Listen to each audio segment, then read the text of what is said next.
اللہ الرحمن الرحیم الحمد للہ الذی انزل الکتاب علی عبدہ. اس مالک کے نام سے شروع کرتے ہیں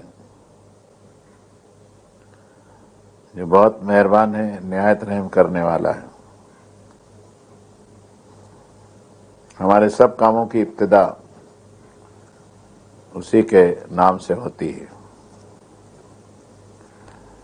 آج کی اس مجلس میں ہمارے دوستوں نے مجھے ایک سبجیکٹ دیا ہے، ایک وشے دیا ہے، اسلام کا معاشی نظام، یعنی اسلام کی ارتھ ویوستھا. لوگوں کی جو مالی ضرورتیں ہیں، پرجا کی اگر شاسن ہو تو، حکومت ہو تو، حکومت نہ ہو صرف سماج ہو تو سماج کے بڑے لوگ نیچے کے ورگ کے لوگوں کی کیا خدمت کر سکتے ہیں. لیکن ایک ستیہوادی ہونے کے لحاظ سے بڑے ادب سے کہتا ہوں کہ کسی بھی دھارمک آدمی کو سچ بولنا چاہیے. یہ نظام کا جو لفظ چڑھ گیا ہے زبان کے اوپر، اس میں دھیان حکومت کی طرف جاتا ہے، شاسن ویوستھا کی طرف. مجھے یہ کہنے کی اجازت دیجیے اور دل مضبوط کر کے سن لیجیے کہ خود اسلام کے ماننے والوں کے پاس میں حکومتیں ہیں. اس کے نام بھی مجھے معلوم ہے، آپ بھی جانتے ہیں. لیکن ایکاد کو چھوڑ کر کہیں بھی ان کے پاس میں نظام قائم نہیں ہے. کہنے کے لیے سب کہتے ہیں کہ ہم اسلامی نظام قائم کریں گے، لیکن کرسی پر جب بیٹھتے ہیں تو بدل جاتے ہیں. وہ پھر ان کے خیالات میں تبدیلی آنے لگتی ہے اور وہی کچھ کرنے لگتے ہیں جو ان کے من کی اپج ہوتی ہے. اس لیے آج میں آپ سے سمبودھن کرنے کے لیے، خطاب کرنے کے لیے اسلام کا جو مالیاتی طرز ہے، اس کا جو نقطہ نظر ہے، درشٹیکون ہے، قرآن و حدیث کی روشنی میں بیان کرنے کی کوشش کروں. اول تو اسلام کے معنی سمجھ لیے جائے. اسلام کے اصل معنی ہے سلامتی، امن، پیس. کسی کے ساتھ میں بھی انیائے نہ ہو، ہر ایک دوسرے سے بے خوف رہے کہ سامنے والے کی سلامتی میرے حصے میں بھی ہے، مجھے اس سے کوئی خطرہ نہیں. اللہ تعالیٰ کے جو صفاتی نام ہیں اس میں بھی ایک نام سلام ہے. مسلم کا ہر کام سلامتی، نیائے پری اور ایسے طریقے سے ہوتا ہے کہ اگر دوسرا بھی اس کو اگر دیکھے، جیسے حدیث شریف میں فرمایا حضرت رسول اللہ صلی اللہ علیہ وسلم نے کہ فریض عادلہ، مسلمان جو بھی کام کرے ایسا کام کرے کہ دوسرا اگر دیکھے تو وہ یہ کہے نہیں، اس سے بہتر طریقہ اور نہیں ہو سکتا ہے، بہت اچھا کیا ہے اس نے. جیسے ایمانداری ہے، سلامتی ہے، بھائی چارہ ہے، رحم ہے، غریبوں پر ترس کھانا ہے، مصیبت زدہ لوگوں کی مدد کرنا ہے، بھوکوں کو کھانا کھلانا ہے، نوستر لوگ ہیں جن کے پاس کپڑے پہننے کے لیے نہیں، ان کے تن ڈھانکنے ہیں، مسافروں کی مدد کرنی ہے، قرض میں جو لوگ دبے ہوئے ہیں ان کی گردنیں چھڑانا ہے، اور بہت ساری باتیں ہیں. اسلام کا جو مالیاتی درشٹیکون ہے اس کے بارے میں یہ عرض کرنا چاہوں گا کہ سنسار کا سوامی اور مالک ایک ہے، چیزیں سب اسی کی ہے، ہم بھی اسی کے ہیں. وہ مالک الملک ہے، کوئی چیز ہماری نہیں ہے اور کوئی چیز اس کی ملکیت سے خارج نہیں ہے. اصل مالک وہی ہے. قل اللہم مالک الملک تؤتی الملک من تشاء. کچھ دیر کے لیے ہم کو مالک بنایا عارضی طور پر، کسی کو پیسے دیے، دھن دیا، دولت دی، کرسی دی، شکتی دی، یہ سب اس کی دین ہے. اس میں مال ایک اللہ تعالیٰ کی بڑی نعمت ہے. قرآن نے کہا وَآتُوهُم مِّن مَّالِ اللَّهِ الَّذِي آتَاكُم، اللہ نے جو مال تم کو دیا ہے اس میں سے ان کو بھی دو. اس آیت کے جملے کے اوپر غور کرنا چاہیے. مال کو مال اللہ کہا، مال کو مال اللہ کا، مال اللہ کا ہے. جیسے بیت اللہ اللہ کا گھر، کعبہ شریف، کلام اللہ اللہ کی کتاب، رسول اللہ اللہ کے رسول، یہ نسبت ہے مال کو. جو لوگ مال کی تنقید کرتے ہیں اور اس کو برا کہتے ہیں، میرا اتفاق ان سے نہیں. مال کا صحیح استعمال اچھا ہے، اس کا برا استعمال کرنا بری چیز ہے. مالدار ہو گئے، آپ شراب پینے لگے، ویبچار کرنے لگے، بیاج سے پیسے دینے لگے، حرام کام کیا. مال اللہ نے آپ کو دیا ہے، کسی کا قرض ادا کرا دیا، کسی کی بیٹی کی شادی کرا دی، کسی کو جھوپڑی دلا دی رہنے کے لیے، کسی کو چھوٹی موٹی دکانداری کرا دی، کسی کا کوئی کام کر دیا آپ نے.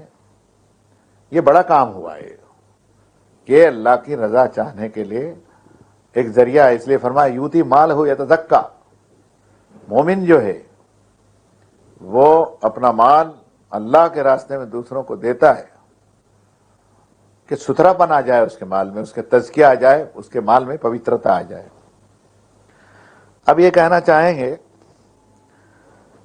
کہ دنیا میں اس کے دو راستے ہیں. ایک راستہ تو شاشن کا ہے، حکومت کا ہے، گورنمنٹ کا ہے، اور ایک راستہ ویکتیگت ہے اور سماجک ہے، یعنی شخصی ہے. موجودہ دور کے اندر جو لوگ معیشت کی بات کرتے ہیں ان کے دماغ میں حکومت کا ایک خط سوار ہوتا ہے کہ ہم حکومت قائم کر لیں. سینکڑوں حکومتیں جب موجود ہیں تو اس میں سے کسی ایک دو حکومت کے اندر اس کا تجربہ کرنا چاہیے کہ دیکھو یہ ہمارا مالیاتی نظام ہے اور اس میں ہم نے غریبی کے مسئلے کو حل کر لیا، قرضدار کوئی نہیں رہا، بھوکا کوئی مر نہیں رہا ہے، بیماروں کے علاج برابر ہو رہے ہیں، لوگوں کی ضرورتیں پوری ہو رہی ہے، روزی کسی کو کم مل رہی ہے، کسی کو زیادہ مل رہی ہے، لیکن کوئی شخص بھوکا نہیں مر رہا ہے، کوئی شخص یہاں پر قرض کے بوجھ سے دبا ہوا نہیں ہے. علاج کی ساری سہولتیں جو ہیں سرکار نے مہیا کی ہیں. یہ کام کرنے کے تھے. پچھلے 100 سال کے اندر جتنی تحریکیں اٹھی انہوں نے مالیاتی نظام کا بہت ہنگامہ کیا، لیکن جب تھیوری وجود میں آئی، متشکل ہونے لگی اور سلطنتیں بننے لگے تو پھر سیکولرزم فلانا ازم ایسا کر کے انہوں نے اس کو کئی ڈھنگ کے اوپر اس کو موڑ دیا.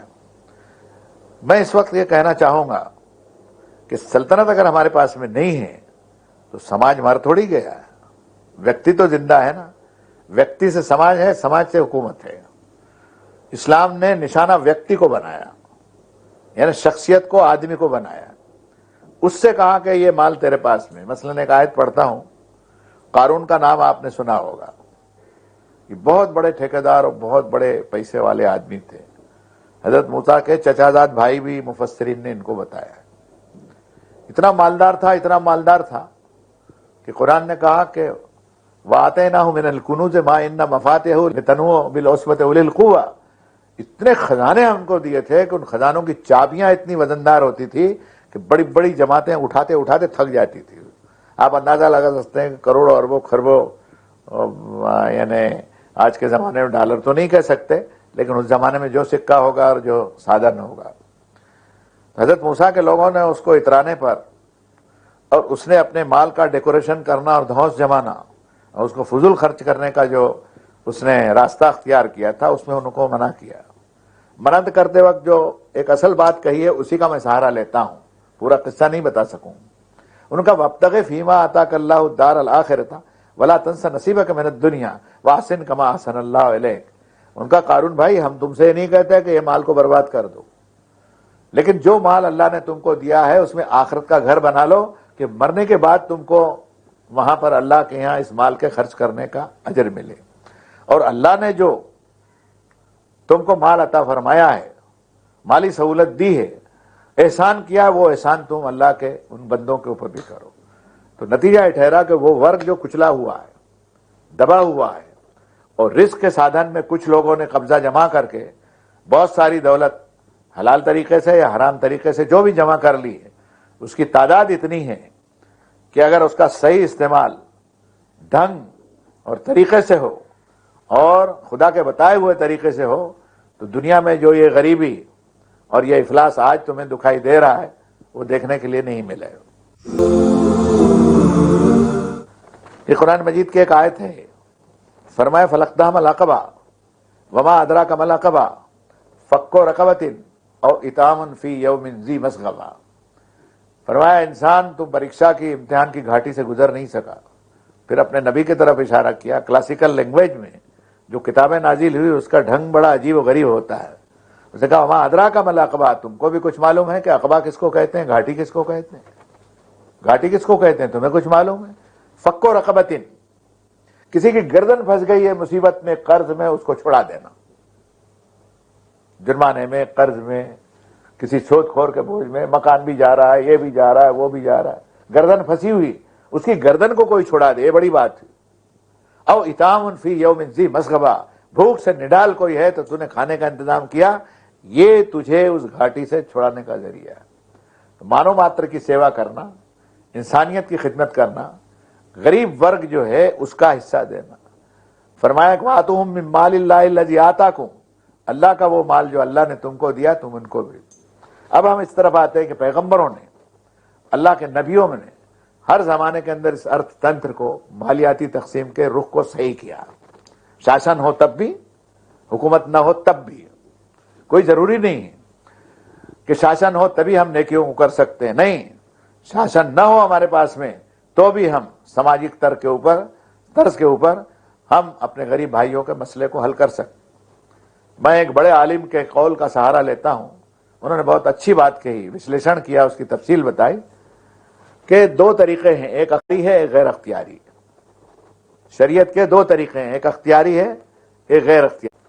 جیسے بھوکوں کو کھانا کھلائیے، غریبوں کی مدد کیجیے، زکوٰۃ نکالیے، 5 وقتی نماز پڑھیے، توبہ کیجیے، استغفار کیجیے گناہوں سے، رات میں اپنے مالک کے سامنے روئیے، اپنے غلطیوں کی معافی مانگیے، غریبوں کی مدد کیجیے، ماں باپ کی خدمت کیجیے، بیواؤں کی دستگیر کیجیے، ودواؤں کے سر پہ دوپٹہ ڈالیے. اس میں حکومت نہیں ہے، اس میں تو ویکتی اور سماج جو ہے وہ کر سکتا ہے. یہ ہمارے اختیار میں. چوروں کے ہاتھ کاٹیے، بدکاروں کو سزا دیجیے، کوڑے برسائیے، یہ اختیار میں ہمارے نہیں ہیں، اس لیے ہم پر یہ کرنا ضروری نہیں ہے. تو میں یہ کہنا چاہتا تھا کہ جو لوگ اس اختیاری اور غیر اختیاری کو گڈمٹ کر دیتے ہیں، نہ وہ ادھر کے رہتے ہیں نہ ادھر کے رہتے ہیں. اس لیے ان دونوں کو الگ رکھ کر کے سوچنا چاہیے. ایک تو شاشن تنتر کو، اس طریقے کو اختیار کرنا جو پیغمبروں نے کہا ہے، اور دوسرے یہ کہ اگر یہ سمبھو اور پاسبل نہیں ہے تو سماج کو پیغمبروں نے جو حکم دیا وہ ہم نے کرنا چاہیے. روزی اللہ نے ہم کو دی حلال کی، اس میں حق للسائل والمحروم، مانگنے والا کا بھی حق ہے، جو مانگنے کے لیے نہیں آتا اس کا بھی حق ہے. تمہارے دروازے کے اوپر جو آیا اس کو بھی کہا جھڑکو مت، لیکن ایک حاجت مند ایسا ہے جو تمہارے دروازے پہ آنے کی سکت نہیں ہے، تم تک پہنچ نہیں سکتا. وہ قرآن نے، سنت نے اور حدیث نے، وہ اللہ کے رسول نے یہ پریرنا دی سماج کو اور ویکتی کو کہ تو اس کے گھر جا کر کے دیکھ کہ وہ کس مصیبت کے اندر ہے، محروم ہے. وہ مانگنے والے کا ہاتھ ایسا رہتا ہے، تر تر کانپتا ہے، وہ بڑی ہمت کر کے آپ کے سامنے. اس میں وہ لوگ نہیں آتے جو سوال کرنے کے عادی ہو جاتے ہیں، لیکن جو سوال کرنے کا عادی نہیں ہوتا ہے اس کا بدن کانپنے لگتا ہے کہ سخی ہے کون، یہ دستے سوال کیا جانے وہ سخی ہے یا نہیں، اس کا ہاتھ کانپتا ہے. اس سرمایہ دار کو اور پیسے والے کو جو اس کے پاس میں ہے اس کا کوئی ہدیہ لے کر کے اس کے گھر پہنچے، یہ محروم کی ہوئی. اب اس میں ایک دھارمک تنتر کے اعتبار سے ایک نظام زکوٰۃ کا لگایا. یہ زکوٰۃ کا پریوجن نماز کے ساتھ قرآن مجید میں کئی جگہ آیا ہے. زکوٰۃ اس کو کہتے ہیں کہ آپ کے پاس جو مال ہے، سونا ہے، چاندی ہے، روپیہ ہے، ویاپار اور تجارت کا مال ہے، اور آپ کا دوسروں کے اوپر قرض ہے، ان سب کا ٹوٹل کیجئے.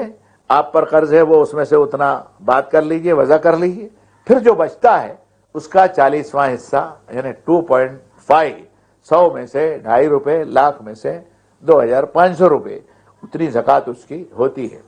یہ زکوٰۃ ان لوگوں کا حق ہے جن کا سورہ توبہ کے اندر اللہ تعالیٰ نے ذکر فرمایا، انما الصدقات للفقراء والمساکین والعاملین علیہا والمؤلفۃ قلوبہم وفی الرقاب والغارمین وفی سبیل اللہ وابن السبیل. اب سوال یہ پیدا ہوتا ہے کہ یہ زکوٰۃ کیا سب کو دے سکتے ہیں؟ نہیں، ماں کو نہیں دے سکتے، باپ کو نہیں دے سکتے، اس لیے کہ ان کا سنسکرت کا ایک لفظ استعمال کرتا ہوں، آجیوکوپارجن، یعنی کھانے پینے کی ساری ویوستھا کرنا اولاد کے ذمے ہے. میری ماں ہے، میں نے اس کا دودھ پلایا، وہ گلے میں سو کر رات کو سوکھے میں سلایا مجھے، 2 بجے رات کو میں روتا تھا تو میری پیٹھ تھپتھپاتی تھی، اس کا حق ہے مجھ پر. میرے باپ کا بھی حق ہے جس کے گڑے پسینے کی کمائی میں نے کھائی ہے، چاہے غریبی میں ہو یا امیری میں ہو، مجھ پر حق ہے. میں اپنے بیٹے کو نہیں دے سکتا، اپنی اولاد کو نہیں، اس کو دوں گا جس کا کوئی مجھ پر حق نہیں ہے۔ آپ سمجھ سکتے ہیں کہ ارتھ تنتر جس کو کہنا چاہیے، مالیاتی اور معاشی نظام جو ہے، اس کو اگر حکومت اور شاشن کے دائرے سے نکال کر کے سماج کے دائرے کے اوپر اس کو لا کے کھڑے کریں گے تو اس قدر سماج کے اندر خوشحالی آئے گی کہ جس کا آپ اندازہ اس وقت کر سکیں گے جب اس زکوٰۃ کے نظام کو اس طریقے سے لائیں۔ اگر سماج کے لوگ اپنے طور پر، خاص طور پر مسلم سماج کو بھی آواز دیتا ہوں اور ہندوستان کے دوسرے سماج کو بھی، کہ وہ اس کے اوپر غور کریں کہ ہم اس مسئلے کو، آرتھک تنتر کو اور معاشی سلسلے کو اور اس نظام کو کس طرح بغیر حکومت کے اس کو حل کر سکتے ہیں، تو ایک تو اس میں زکوٰۃ لے لی۔ لیکن اس کے ساتھ ساتھ دوسری بات میں کہنا چاہوں گا، جنہوں نے بیاج سے اور سود سے پیسہ لیا ہے، سماج کے جس ورگ نے، چاہے چھوٹے نے لیا ہو بڑے نے لیا ہو، میرے نزدیک ساری دنیا کے اندر بھوک مری اور معاشی بدحالی اس بیاج کے سبب سے۔ بیاج خورا 2.5-3 سال کے اندر پوری رقم جو اس نے بیاج کی دی ہے وہ وصول کر لیتا ہے اور اس کے بعد میں اتنی کی اتنی رقم باقی۔ سورہ روم کے اندر فرمایا کہ یہ جو سود خوری کرتے ہو، بالربا لیربو فی اموال الناس، سود خوری کرتے ہو، اس سے مال بڑھے گا نہیں، مال میں سڑاند ہوگی۔ جیسے مرا ہوا جانور جو ہے وہ پھول جاتا ہے، اس میں بدبو آتی ہے، ویسے مال میں بدبو آئے گی۔ انسانیت کے لیے کوئی شبھ سوچنا اس کے اندر نہیں ہے، اس کے اندر خرابی ہے۔ لیکن اگر زکوٰۃ دو گے تو تمہارے دگنے ہوں گے۔ زکوٰۃ پر پیغمبروں کی دعا ہے، زکوٰۃ پر اللہ کا، اس سنسار کے سوامی کا وعدہ ہے کہ میں دگنے کروں گا۔ مسلم سماج کے اندر اللہ کا شکر ہے کہ آج بھی ان کے زکوٰۃ کا ٹوٹا پھوٹا جیسا بھی ہے نظام قائم۔ خود اس ملک ہندوستان میں 22 کروڑ مسلمان بستے ہیں اور لاکھوں مدرسے ہیں ہمارے، یتیم بچے، اناتھ، جن کے ماں باپ ان کو پڑھا نہیں سکتے، اسکول میں سرکار ہم سے پیسے لے لیتی ہے، شکشن کر لیتی ہے، لیکن ہمارے بچوں کو پڑھا نہیں سکتی وہ۔ ہم جو کام اس وقت کر رہے ہیں اس میں معاشی نظام اور طبقاتی کشمکش کو ہم درست نہیں کر سکیں گے جب تک ان دو چیزوں کی طرف ہمارا دھیان نہ جائے، ایک تو زکوٰۃ اور دوسرا سود سے اور بیاج سے پرہیز کرنا۔ مہاجنی سود جو ہے بعض جگہ 17% کے اوپر، میں نے باہر کے غریب ملک کے اندر بنگلہ دیش میں دیکھا 17% بیاج، یعنی 100 روپے اس کو کسان کو اس نے دیے، 83 روپے دیے اور 17 روپے بیاج کے کاٹ لیے، ہر مہینے میں 17 دیا 51، تو اس کا مطلب یہ ہوا کہ 3 مہینے کے اندر تو اس نے آدھا پیسہ تو اپنا پونا پیسہ اس نے وصول کر لیا۔ غریب زندہ کیسے رہ سکتا؟ اس لیے غریبی کو ہم جو غریبی ہٹاؤ کہتے ہیں، میرا خیال ہے نعرہ یہ دینا چاہیے غریبی گھٹاؤ۔ غریبی کو ہٹاؤ کے بدلے آپ غریبوں کو ہٹانا شروع کر دیں گے، اس سے بہتر ہے کہ غریبی گھٹاؤ۔ غریبی گھٹانے کے یہ 2 سادھن ہیں، لیکن یہ 2 ہی سادھن ہیں ایسا نہیں، قرآن نے ایک اور سادھن بھی بتایا، اس نے کہا وَلَا تُبَذِّرْ تَبْذِيرًا إِنَّ الْمُبَذِّرِينَ كَانُوا إِخْوَانَ الشَّيَاطِينِ وَكَانَ الشَّيْطَانُ لِرَبِّهِ كَفُورًا۔ فضول خرچی مت کرو، ضرورت سے زیادہ چیزوں کے اوپر خرچ مت کرو۔ ایک مکان بنایا آپ نے، فرش بچھا لیجئے، فریج ہے، ٹھنڈا ہے، گرم ہے، بستر ہے، ٹیلی فون ہے، اس میں کوئی حرج نہیں۔ لیکن بعض لوگوں کو دیکھا 2 لاکھ روپے کے قالین بچھاتے ہیں، لاکھوں روپے کا ڈیکوریشن کرتے ہیں۔ یہ فضول خرچی ہے۔ مانو ماتر کے لیے، انسانی زندگی کے لیے جو چیزیں ضروری ہے اس کے اوپر تمہارا خرچ ہونا چاہیے۔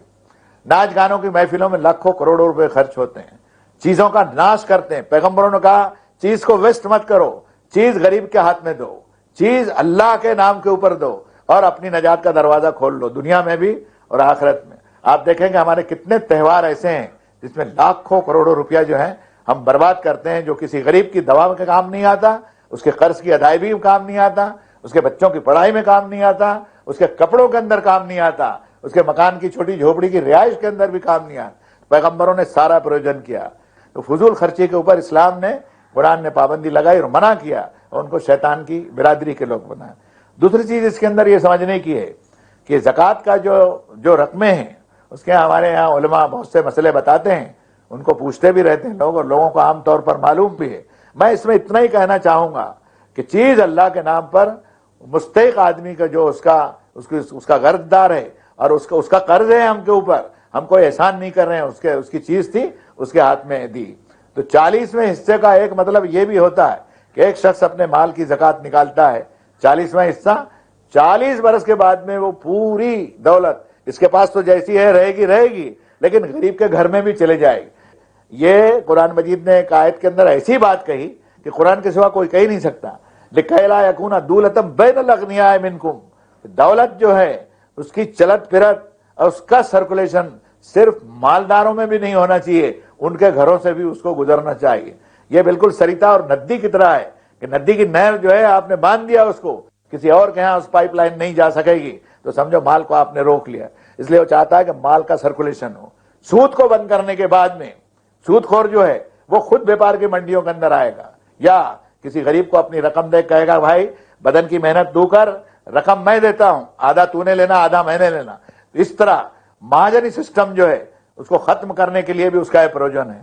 میں یہ نہیں کہتا کہ اس کو ختم کیجئے اس کو ختم کیجئے، مسلم سماج سے میرا یہ کہنا ہے کہ وہ زکوٰۃ کے نظام کو اس طریقے سے خرچ کرے کہ جو ضرورت مند لوگ ہیں، مثلا اقربین میں جو قریبی لوگ ہیں، ہمارے قریبی رشتہ دار ہیں جن کی کوئی بھرن پوشن کی شرعی ذمہ داری ہم پر نہیں، ہم ان کے مسائل میں دلچسپی لیں۔